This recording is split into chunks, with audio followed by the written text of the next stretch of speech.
आपको sir simple सी बात है, अगर आपको 2027 का ओडीआई वर्ल्ड कप खेलना है, आपको टेस्ट क्रिकेट खेलनी पड़ेगी। Exactly. क्योंकि आपका साल भर यार गिने चुने वनडे के मैचेस होते हैं, फिर तो आपको यार वो मैच सिचुएशन, मैच प्रैक्टिस, मुझे तो वो इंटरनेशनल ये भी लगता है राहुल की रोहित और विराट ना एक दूसरे के पेस सेटर्स होंगे अब, क्योंकि जो मिडिल डिस्टेंस रनर्स होते हैं, अगर आप देखें अब जिंदगी में पेस सेटर्स एज इन जो मिडिल डिस्टेंस रनर्स होते हैं ना, जो बड़े बड़े चैंपियंस होते हैं ओलंपिक्स में, जिन्होंने गोल्ड मेडल जीतना होता है, उनकी ट्रेनिंग की टेक्निक होती है अपने साथ एक पेस सेटर रखते हैं।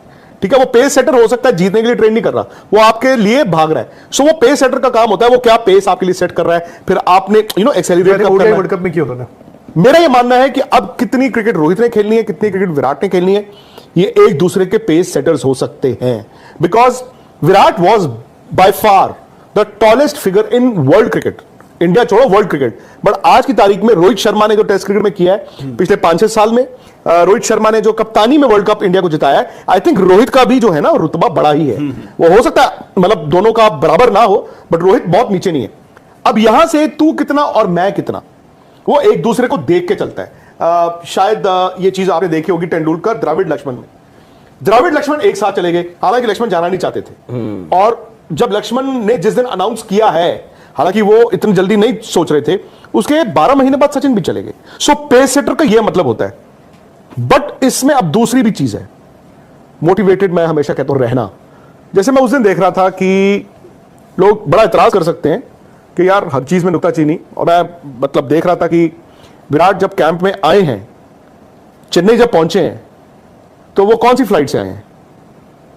नंबर तो याद नहीं मुझे। इंटरनेशनल फ्लाइट से आए हैं, मतलब वो लंदन से चेन्नई आए हैं। वो लंदन से चेन्नई आए हैं, जो हम पहले जो 2-3 दिन बात हो रही थी कि हो सकता है वो बॉम्बे में है, कोई किसको पता। सो लंदन से चेन्नई आए हैं और वो 13 तारीख से उन्होंने प्रैक्टिस स्टार्ट की है।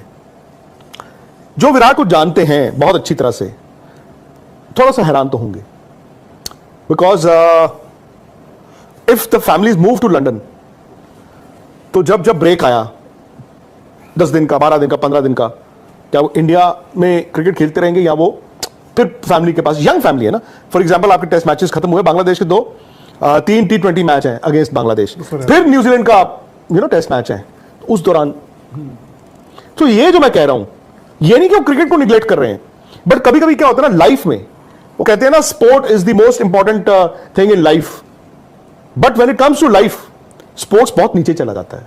सो जिंदगी जब आपके लिए इंपॉर्टेंट हो जाती है, जिंदगी जीना आपके लिए इंपॉर्टेंट हो जाता है, हो सकता है खेल उसमें थोड़ा नीचे आ जाए, जो कि बड़ी वाजिब बात है। पहले नहीं होंगे, आखिरी बाबर आजम उनके फॉर्म को लेकर कंसर्न जताया है पाकिस्तान के पूर्व क्रिकेटर राशिद लतीफ ने। उनका मानना है कि जिस तरह से बाबर आजम को फोर्सफुली कप्तानी से हटाया गया था, यह कहीं ना कहीं उनके मेंटल हेल्थ पर असर पड़ रहा है इससे, और इसका यह भी कहना है कि उनका माइंड जो है ठीक तरह से वर्क नहीं कर रहा है और उनको अपने को इन सब चीजों से फ्री करना चाहिए, इस मेंटल प्रेशर से फ्री करना चाहिए जो कि कप्तानी से मिल रही है। राशिद लतीफ का मानना है कि कहीं ना कहीं बाबर आजम के मेंटल हेल्थ पर प्रेशर पड़ रहा है, उनको अपने आप को इन सब चीजों से फ्री हो जाना चाहिए as far as captaincy is concern. तो देखते हैं उन्होंने एग्जैक्टली बाबर आजम के मेंटल हेल्थ को लेकर क्या कुछ कहा है। आप अपनी स्क्रीन पर देख सकते हैं, राशिद लतीफ ने बाबर आजम को लेकर कहा, मुझे तो उनके बारे में मानसिक समस्या ज्यादा लगती है, मेंटल प्रॉब्लम ज्यादा लगती है। हमें याद रखना चाहिए कि उन्हें कप्तानी के पद से जबरन हटाया गया था, फोर्सफुली हटाया गया था।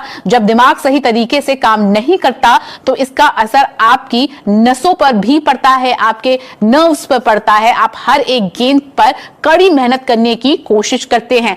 आगे राशिद लतीफ कहते हैं, उन्हें अब कप्तान बनने के विचार को छोड़ देना चाहिए और आजादी के साथ मानसिक दबाव से खुद को फ्री करने पर फोकस करना चाहिए। यह मुद्दा तकनीकी से ज्यादा मानसिक तनाव का है और स्पष्ट है, क्लियर है कि वो मानसिक दबाव से निपटने की कोशिश कर रहे हैं। तो सीधे शब्दों में राशिद लतीफ ने कहा है, more than the technical performance, उनकी प्रॉब्लम जो है मेंटल हेल्थ से रिलेटेड है। जिस तरह से उनको फोर्सफुली कप्तानी से हटाया गया था, कहीं ना कहीं ये चीजें उनको इंपैक्ट कर रही हैं, उनके परफॉर्मेंस को इंपैक्ट कर रही हैं।